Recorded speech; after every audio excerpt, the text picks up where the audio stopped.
নমস্কার বন্ধুরা, আমার চ্যানেলে তোমাদের সকলকে স্বাগত জানাই। আমার আজকের রেসিপি কারি পাতা ফোড়নে চিকেন লাজবাব। আমি 1 কেজি চিকেন নিয়েছি।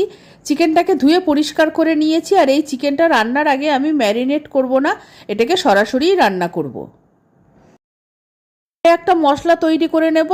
একটা গোটা তেজপাতা ছিঁড়ে নিয়েছি, 10টা কাজু বাদাম নিয়েছি, 2 টুকরো দারচিনি নিয়েছি, 1 চামচ গোলমরিচ নিয়েছি, আর কিছুটা সামরিচ নিয়েছি, ছোট 1 টুকরো জয়িত্রী নিয়েছি, 4টে লবঙ্গ নিয়েছি, 2টো এলাচ নিয়েছি, 1 চামচ মগজদানা নিয়েছি, 2 চামচ গোটা জিরে নিয়েছি, 2 চামচ গোটা ধনে নিয়েছি, আর আন্দাজ অনুযায়ী ঝাল শুকনো লঙ্কা নিয়েছি। এটা গরম করে ফ্লেমটা লো করে দিয়েছি। এবার প্লেটের সব মশলাগুলো আমি কড়াইতে দিয়ে দিচ্ছি। মশলাগুলোকে হালকা রোস্ট করে নেব। মশলাগুলো লো ফ্লেমে 2-1 মিনিট নাড়াচাড়া করে নিলাম। সব মশলাগুলো রোস্ট হয়ে গেছে। এবার বড় চামচের 1 চামচ পোস্ত দিয়ে দিলাম। পোস্ত দিয়ে আরও মিনিট খানেক নাড়াচাড়া করে নামিয়ে নেব। পোস্তটা আগে দিইনি এই কারণে, পোস্তটা তাহলে পুড়ে যেত। মশলাটা হয়ে গেছে, নামিয়ে নিচ্ছি। কড়াইতে 2 চামচ সর্ষের তেল দিয়ে দিলাম। এবার আলুগুলো ভেজে নেব। আলুগুলো মাঝারি সাইজের বলে আমি গোটাই রেখেছি। আলুগুলো ভেজে তুলব। আর এই রান্নায় তোমরা চাইলে আলুটা স্কিপও করতে পারো, কিন্তু আমাদের বাড়িতে চিকেনের সঙ্গে আলু না হলে চলবে না, তাই আমি আলু ব্যবহার করছি। আলুটা ভাজা হতে হতে রোস্ট করা মশলাগুলো পাউডার করে নিচ্ছি। মশলার পাউডারটা একটা বাটিতে ঢেলে ঢাকা দিয়ে রাখবো, না হলে পাউডারের সুগন্ধটা বেরিয়ে যাবে। আলুগুলো ভেজে নামিয়ে নিয়েছি। এবার কড়াইতে আর একটু সর্ষের তেল দিয়ে দিলাম। সর্ষের তেলের মধ্যে বেশ কিছু কারি পাতা ফোড়ন দিয়ে দিলাম।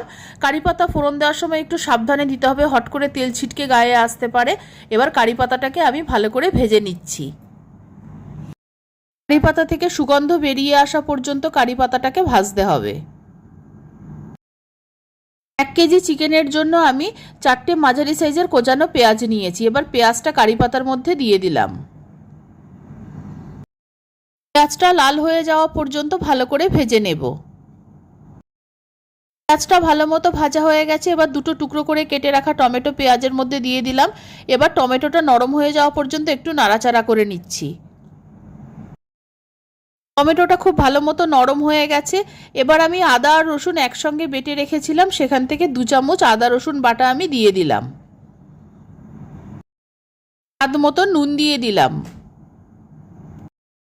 1 চামচ হলুদ গুঁড়ো দিয়ে দিলাম। মশলাটা প্রায় কষানো হয়ে গেছে। এবার ধুয়ে রাখা চিকেনগুলো আমি মশলার মধ্যে দিয়ে দিলাম। চিকেনগুলো মশলার মধ্যে দেওয়ার আগে চিকেনের জলটা ভালো মতো ঝরিয়ে দিতে হবে। আর আমি চিকেন ম্যারিনেট করে নিয়ে ধুয়ে রাখা চিকেনটাই আমি মশলার মধ্যে দিয়ে দিচ্ছি। মশলার সঙ্গে চিকেনটা আবার ভালো করে কষিয়ে নেব। চিকেনের ওপর ভেজে রাখা আলুগুলোও দিয়ে দিলাম। আলু আর চিকেন মশলার সঙ্গে খুব ভালো মতো কষিয়ে নেব। আর এই কষানোর কাজটা মিডিয়াম ফ্লেমে করতে হবে। মশলার সমস্ত ফ্লেভার আলু আর চিকেনের মধ্যে খুব ভালোভাবে ঢুকে যাবে, তাতে স্বাদটা অনেকটা বাড়বে। মশলার সঙ্গে চিকেন আর আলুটাকে প্রায় মিনিট 10 খুব ভালো মতো কষিয়ে নিয়েছি। চিকেন আর আলু 50% সিদ্ধ হয়ে গেছে। এবার আমি জল দিয়ে দিচ্ছি। আমি গরম জল ব্যবহার করছি। গরম জল দিলে যে কোনো রান্নার স্বাদটা অনেক ভালো হয়। আর জলটা আমি একটু বেশি পরিমাণে দিচ্ছি। পরিমাণ জল দিয়েছি তোমরা দেখে বুঝতে পারছো। চিকেন আর আলুটা যেটুকু সিদ্ধ হতে বাকি আছে সেটুকু সিদ্ধ হতে লাগবে। এবার আমি একবার খুন্তি দিয়ে ভালো মতো নেড়ে দিচ্ছি আর ফ্লেমটাকে হাই করে দিচ্ছি, ভালো মতো ফুটিয়ে নেব।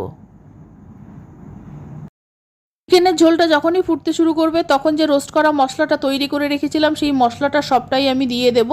এই মশলাটা আমি 1 কেজি চিকেনের আন্দাজেই তৈরি করেছি। মশলাটা দিয়ে দেওয়ার পর একবার খুন্তি দিয়ে ভালো মতো নেড়ে দেব, আর মাঝে মধ্যে নেড়ে দিতে হবে। আর আমি মিনিট 10 ফুটিয়ে নেব।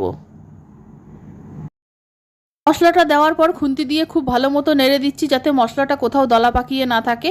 আর এখন গ্যাসের ফ্লেমটাকে হাই করে দিয়েছি। হাই ফ্লেমে চিকেনটাকে আমি বেশ কিছুক্ষণ রান্না করব।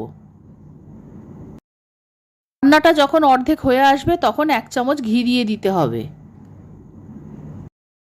চিকেন আর আলু খুব ভালো মতো সিদ্ধ হয়ে গেছে, নুন ঝাল ঠিক আছে, রান্নাটা প্রায় হয়ে এসেছে।